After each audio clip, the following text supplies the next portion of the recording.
بسم الله الرحمن الرحيم. السلام عليكم ورحمة الله وتعالى وبركاته. دماتين با وعنو وناسن داور يال waxaad ku soo dhawaataan warkii telefishinka caalamiga ee Somali Voice TV oo inaga iman doona xaruntiisa guud oo ku leeyahay magaalada Nairobi.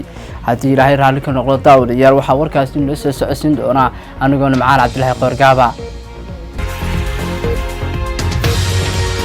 daawar yaal ku soo dhawaada qodobada wararka aynu ugu hayno habeennimadeena caawa waxa kamid ah faahfaahin dheeraad ayaa ka soo baxaysa dabaabinkii xalay ka kacay xirada qaxoontiga ee Kenya ee Ifo.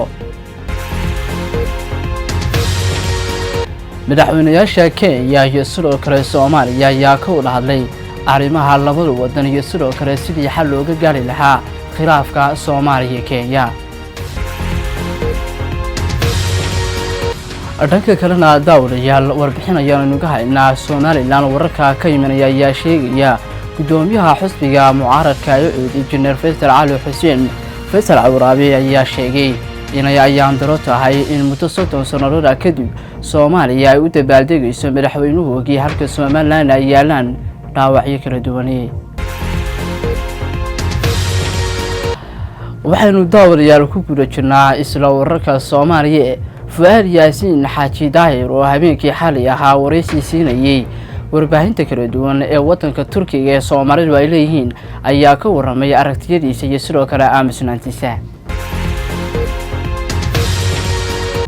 daawadayaal wararka kale aanu caalamka naga soo gaarayna waxaa kamid ah maxkamadda caalamiga ee ku taala wadankaasi Australia ayaa sheegtay in ay go'aan ka soo saartay sinjiyadaha iyo sidoo kale argagixisnimada oo lagu eedeynayo dadka qaarkood.